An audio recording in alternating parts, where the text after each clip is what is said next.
जय हिंद। आज हम समझते हैं इंडियन एग्रीकल्चर यानी कि भारतीय कृषि।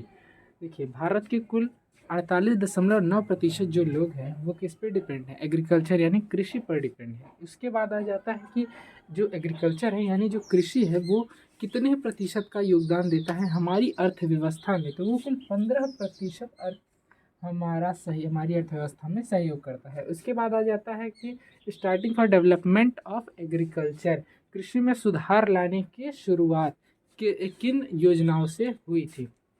तो वो दो योजनाएं जो गवर्नमेंट की तरफ से लागू की गई थी वो थी आरआरबी और नाबार्ड।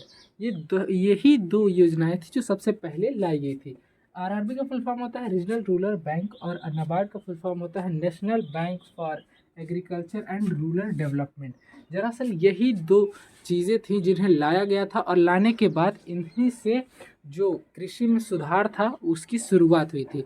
ये पूरी तरीके से जो है सरकार का नहीं कहा जा सकता, क्योंकि इसका 51% जो शेयर है वो अब भारत का नहीं रहा, यानी भारतीय सरकार का नहीं रहा। इसका 50% शेयर अदर कंपनीज का है। लेकिन जब शुरुआत हुई थी तब ऐसा नहीं था, लेकिन समय के हिसाब से इसमें चेंजेस आ गए हैं। अब हम समझते हैं कि ग्रीन रेवोल्यूशन क्या है। दरअसल ग्रीन रेवोल्यूशन की शुरुआत इसलिए हुई थी ताकि भारत में जो खेती होती थी वो पहले काफ़ी कम होती थी, तो खेती में अधिक उत्पादन लाने के लिए इसकी शुरुआत हुई थी। दरअसल इसकी शुरुआत हुई थी सन 1967 ईस्वी में। डॉक्टर स्वामीनाथन के द्वारा इसकी शुरुआत की गई थी। उसके बाद अ, और ये किस फसल की ज़्यादा उत्पादन के लिए हुआ था? तो वो थी गेहूँ। गेहूँ के उत्पादन के लिए इसकी शुरुआत हुई थी। उसके बाद आ जाता है सेकेंड ग्रीन रेवोल्यूशन, यानी कि जो दूसरा ग्रीन रेवोल्यूशन था वो कब हुआ था? दूसरा ग्रीन रेवोल्यूशन हुआ था 1983 में, due to the reason of high production of rice. यानी कि जो दूसरा ग्रीन रेवोल्यूशन हुआ था उसमें अधिक चावल का उत्पादन करने के लिए इसकी शुरुआत की गई थी। लेकिन दोनों ही केसेस में कि दोनों का ही अधिक उत्पादन करने के लिए ग्रीन रेवोल्यूशन किया गया था, लेकिन ज़्यादा उत्पादन गेहूं का ही दिखा है। टाइप ऑफ एग्रीकल्चर, यानी कि भारत में किस प्रकार की कृषि की जाती है? तो भारत में न्यूनतम 4 तरीके की कृषि की जाती है। पहला है सब्सटेंस फार्मिंग, दूसरा है कमर्शियल फार्मिंग, तीसरा है प्लांटेशन फार्मिंग और चौथा है मिक्स्ड फार्मिंग। सब्सटेंस फार्मिंग क्या है? सब्सटेंस फार्मिंग यानी मीट टू रिक्वायरमेंट। अगर कहा जाए एक तरीके से कह सकते हैं कि जीवन निर्वाहन खेती भी हुई होती है ये, जिसमें ज़रूरत के हिसाब से ही उत्पादन किया जाए। उसके बाद आ जाता है कमर्शियल फार्मिंग। कमर्शियल फार्मिंग में ये ऐसी खेती होती है जिसके अंदर लाभ होने के चांसेस ज़्यादा होते हैं, यानी कि हम इसके अंदर हमें मुनाफा जो है वो काफ़ी अधिक होता है between comparison that substance farming. इसके अंदर जो लाभ है वो काफ़ी अधिक होता है सब्सटेंस फार्मिंग के मुकाबले, क्योंकि ये तो सिर्फ जीवन निर्वाहन खेती मतलब कि ज़रूरत के हिसाब से ही इसके अंदर चीज़ों को उगाया जाता है और उसी के हिसाब से कट कर दिया। लेकिन इसमें तरीके से इस फार्मिंग को करने से फाइनेंशियली जो प्रॉब्लम्स रहती हैं उन्हें भी ठीक किया जा सकता है, मतलब फाइनेंशियली काफ़ी हेल्प करती है ये फार्मिंग। अब इसके बाद आ जाता है प्लांटेशन फार्मिंग। प्लांटेशन फार्मिंग क्या है?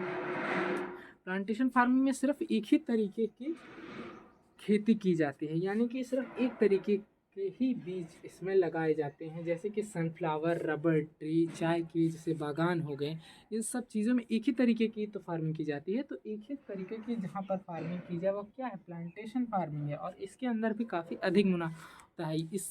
ये जो होता है ये मतलब पूरा ही कोई इसमें मिलकर नहीं, किसी एक कंपनी या किसी एक बड़े शेयर का ही इसमें वो होता है जो पूरा इसे करवाता है। यानी कि जैसे बड़ी बड़ी कंपनियां भी जो रहती हैं, अब उन्हें रबड़ बनाना है तो वो रबड़ ट्री का ही पूरी उसकी फसल तैयार करवाएंगी, तो उसके लिए कोई अकेला ही चाहिए, क्योंकि इसमें काफ़ी लंबा टाइम भी लग जाता है। तो किसी एक कंपनी ही ऐसी खेती करती हैं। उसके बाद आ जाता है मिक्स्ड फार्मिंग। मिक्स्ड फार्मिंग का सीधा सा कहने का मतलब ये है, बताने का तात्पर्य कि मिक्स्ड फार्मिंग जो होती है उसके अंदर खेती के साथ साथ और भी जो चीज़ें हम कर सकते हैं। यानी कि जहाँ पर खेती तो हमने की, लेकिन खेती करने के बाद हमारे पास अगर कुछ जगह बच रही है, कोई जगह रह रही है, तो हम उस जगह में हम वहाँ पर, जैसे कि हमारे पास हमने खेतों में तो मतलब फसलें उगा ली। अब खेतों में फसल उगाने के बाद हमारे घर के आसपास कुछ जगह बची है जहाँ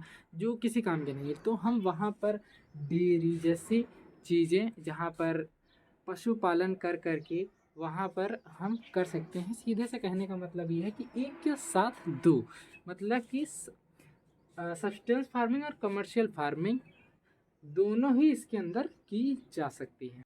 अभी तक हमने जाना कि कितने प्रकार की कृषि की जाती है, अब हम समझते हैं कितने प्रकार की फसलें उगाई जाती हैं।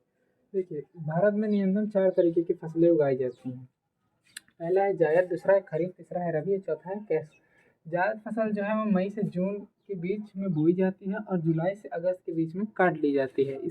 इसमें ककड़ी, खीरा, कुकुम्बर जैसे चीज़ें आ जाती हैं। लेकिन और उसके बाद आ जाता है खरीफ क्रॉपिंग। खरीफ क्रॉपिंग जो होता है वो जून से जुलाई के बीच लगाया जाता है और नवंबर में से काट लिया जाता है। इसके अंदर चावल, राइस जैसी चीज़ें आ जाती हैं और इसके अंदर जितने भी खेती होती है इसे पानी की आवश्यकता काफ़ी अधिक होती है, जैसे कि चावल में होती है। इसके बाद आ जाता है रबी क्रॉपिंग। रबी क्रॉपिंग में वो दिसंबर से लेके मार्च के बीच की जाती है, यानी दिसंबर में लगाई जाती है और मार्च में काट ली जाती है। इसके बाद आ जाता है कि इसके अंदर कैसी फसलें उगाई जाती हैं, जैसे कि गेहूँ, वीट जैसी फसलें उगाई जाती हैं। और इसके बाद बचता है एक और जो लास्ट चीज़ थी इसमें, कैश क्रॉपिंग। कैश क्रॉपिंग क्या होती है? दरअसल कैश क्रॉपिंग में कोई एक फिक्स ड्यूरेशन यानी कोई एक फिक्स टाइम नहीं होता है। ये एक व्यापारिक खेती होती है, जैसे कि शुगर केन और रबर ट्री, चाय के बागान, कॉफ़ी, ये सब चीज़ें ऐसी खेती होती हैं ये सिर्फ मतलब कि व्यापार के लिए की जाती हैं, लाभ के लिए बोई जाती हैं ये फसलें। आई होप आपको ये वीडियो समझ में आया होगा। मिलते हैं नेक्स्ट वीडियो में किसी नेक्स्ट टॉपिक के लिए। जय हिंद, तब जय भारत।